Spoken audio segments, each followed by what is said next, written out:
Sa panahon ngayon, lahat na marunong magluto. Lahat kasi nasa social media na. Basta meron ka ng gamit at ingredients, lahat kaya mo nang lutuin. At dahil dyan, tara magluto tayong lugaw.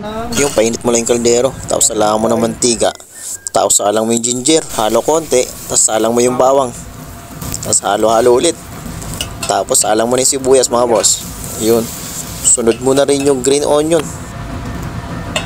tapos halo-halo ulit, tapos salang mo kung meron kang manok. Optional yan, kung meron kang manok mas masarap. Salang mo na yung bigas, tapos mix mo lang ulit.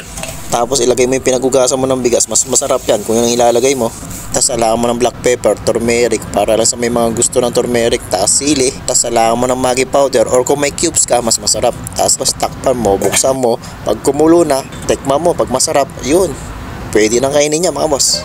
Ayun, napakasimple lang magluto, di ba? Manonood ka lang talaga sa social media. Lahat maluluto mo na. Tapos meron na nga pala akong nilagang itlog dito mga boss. Baka hindi ka pa marunong maglaga, gagawa ko ng video yan para sa'yo. Tapos salangan ng fried garlic at green onion mga boss. Sarap, kain na. Sabi nila special at masarap daw ang lugaw kapag mayroong isang itlog. Yung sa akin nga, dalawa na. Hindi pa rin nasarapan.